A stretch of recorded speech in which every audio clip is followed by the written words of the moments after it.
इस बीच बहुत बड़ी खबर है अमेरिका से। अमेरिका ने सऊदी अरब को हर मुमकिन मदद करने का भरोसा दिया है। अमेरिका के विदेश मंत्रालय का बयान है कि अगर ईरान ने हमला किया तो सऊदी अरब की रक्षा करने से अमेरिका पीछे नहीं हटेगा। ईरान के आक्रामक तेवर के बाद यह अमेरिका का पहला बयान है। इस बयान से साफ है कि ईरान की तरफ से मिल रही धमकियों को बेहद गंभीरता से लिया जा रहा है और ईरान की धमकियों ने सऊदी अरब को भी बेचैन किया हुआ है। माना जा रहा है कि सऊदी अरब के अलावा इराक और इजराइल पर भी बड़े हमले की योजना बनाई गई है। इसीलिए अमेरिका का रक्षा मंत्रालय इन सभी देशों के साथ मिलकर प्लानिंग में जुटा है। सीधा मतलब यह है कि ईरान ही नहीं, अमेरिका भी जंग के लिए पूरी तरह तैयार है। इससे पहले सऊदी अरब की खुफिया एजेंसी ने अमेरिका को एक अलर्ट भेजा था। कहा गया था कि ईरान किसी भी वक्त सऊदी अरब पर बड़ा हमला कर सकता है। अमेरिका के अधिकारियों का मानना है कि ईरान की तरफ से हमला बहुत जल्द किया जा सकता है। दावा तो यहां तक है कि इस हमले में 48 घंटे या उससे भी कम का समय बाकी है। इसीलिए तैयारियां भी किसी जंग की तरह हो रही हैं। इराक और सऊदी अरब में अमेरिकी फौज पहले से तैनात है। हमले के लिए अमेरिकी फौज को केवल इशारे का इंतजार है। लेकिन इतना तय है कि तेल की वजह से अमेरिका और सऊदी अरब में बनी दूरियां अब मिटती दिख रही हैं। क्राउन प्रिंस को पुतिन से दोस्ती का अंजाम भुगतने की धमकी देने वाली बाइडेन सरकार के तेवर बदले हुए हैं। अमेरिका ने साफ कर दिया है कि वो सऊदी अरब की रक्षा करने से पीछे नहीं हटेगा। इस बीच ब्रिटेन और अमेरिका ने नॉर्थ स्ट्रीम पाइपलाइन के मुद्दे पर रूस के खिलाफ मोर्चा खोल दिया। दोनों देश पुतिन पर झूठ फैलाने का आरोप लगा रहे हैं। पाइपलाइन में धमाके के पीछे ब्रिटेन के होने का दावा रूस की तरफ से किया गया था, जिस पर अब तक ब्रिटेन खुलकर कुछ नहीं बोल रहा था। लेकिन अब अमेरिका और ब्रिटेन दोनों ने पुतिन के खिलाफ मोर्चा खोल दिया। दोनों देशों की तरफ से कहा गया कि अगर पुतिन के पास कोई सबूत है तो उसे पेश करें, लेकिन बेबुनियाद आरोप लगाना बंद कर दें। रूस पिछले कुछ दिनों से लगातार ब्रिटेन पर तीखे हमले कर रहा है। रूस का आरोप है कि ब्रिटेन ने ही नॉर्थ स्ट्रीम गैस पाइपलाइन पर हमला करवाया। यहां तक कि रूस के अधिकारियों ने इससे जुड़े सबूत होने का भी दावा कर दिया। कहा गया कि रूस की खुफिया एजेंसी के पास कुछ संवेदनशील डेटा मौजूद है। उस डेटा से पता चलता है कि ब्रिटेन की फौज के अफसर ही हमलावरों को निर्देश दे रहे थे। ये बहुत कुछ रूस के पुराने दावों जैसा ही है, लेकिन रूस ने ऐसा कोई भी डेटा अब तक सार्वजनिक नहीं किया, नहीं ऐसा कोई और सबूत दिया जिससे इन हमलों में ब्रिटेन की भूमिका का संकेत मिलता हो।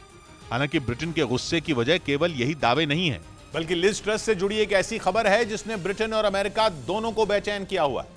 कुछ दिनों पहले दावा किया गया था कि ब्रिटेन की पूर्व प्रधानमंत्री लिज ट्रस के फोन से एक मैसेज भेजा गया था और थ्योरी यह है कि लिज ट्रस ने यह मैसेज उसी दिन भेजा जिस दिन नॉर्थ स्ट्रीम पाइपलाइन पर हमला हुआ, वो भी हमले के फौरन बाद। दावा है कि यह मैसेज एंटनी ब्लिंकन को भेजा गया था, जो अमेरिका के विदेश मंत्री हैं। इस मैसेज में इट्स डन लिखा होने का दावा किया गया था। इस एक मैसेज की खबर पर ब्रिटेन से अमेरिका तक हंगामा मचा हुआ है। हालांकि मैसेज वाली बात के साथ कोई सबूत नहीं जुड़ा है। एक जासूस का दावा है कि उसके पास लिज ट्रस के फोन का डेटा मौजूद है। हालांकि इस बात का भी कोई सबूत सामने नहीं आया। लेकिन लिज ट्रस से जुड़ा मामला है, इसलिए फोन हैक होने के दावों की जांच तेज हो गई। हालांकि रूस इस मैसेज से जुड़े दावों पर चुप है, लेकिन वो मौके का फायदा उठाने से भी नहीं चूक रहा। रूस के अधिकारियों ने कह दिया कि अगर ऐसा मैसेज नहीं किया गया है तो भी सबूत पेश करना चाहिए। मतलब ये कि एक मैसेज ने अमेरिका, ब्रिटेन और रूस तीनों देशों में खलबली मचा रखी है। लेकिन पाइपलाइन में धमाके की जांच करने वाली एजेंसियां इस पर पूरी तरह खामोश हैं। डेनमार्क और स्वीडन की जांच एजेंसियों ने धमाकों के फौरन बाद जांच शुरू कर दी थी। लेकिन अब तक ये नहीं बताया गया है कि शुरुआती जांच में क्या निकला। स्वीडन और डेनमार्क के अलावा जर्मनी भी इन धमाकों की जांच में शामिल है।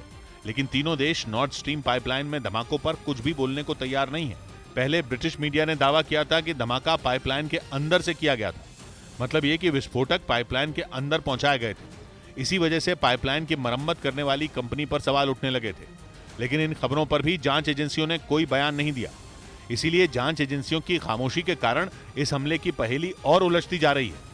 हालांकि रूस का दावा है कि वो बहुत जल्द इस हमले से जुड़े कुछ सबूत सार्वजनिक करेगा। इधर उत्तर प्रदेश के मऊ से दिल दहला देने वाला एक वीडियो सामने आया, जिसमें दिन दहाड़े एक बदमाश ने एक ठेकेदार को गोली मार दी, जिसका वीडियो वहां लगे सीसीटीवी कैमरे में रिकॉर्ड हुआ, जिसमें बदमाश उसके पैर पर फायरिंग करता दिखा। इसके बाद तो वहां अफरा तफरी मच गई। गोली चलाते ही बदमाश और उसका साथी वहां से फरार हो गए। घटना के वीडियो में पहले तो एक मोटरसाइकिल पर दो बदमाश एक दुकान के अंदर दाखिल होते नजर आए। फिर उनकी कहासुनी शुरू हो गई। इसी बीच एक बदमाश ने उसे मारने के लिए सामान से भरी बाल्टी उठा ली। तभी अचानक दूसरे बदमाश ने उसे गोली मार दी। बताया गया कि पहले भी ये बदमाश इस इलाके में गोलीबारी कर चुके हैं। एक बार और पहले ये लोग आए थे। आरोप है कि गोली चलाने वाला मुख्तार अंसारी से जुड़ा हुआ है। उसके परिवार की संपत्ति भी कुर्क हो चुकी है। मुख्तार अंसारी से जुड़े हैं। फायरिंग का आरोपी कुछ दिनों पहले ही जमानत पर जेल से छूटा है।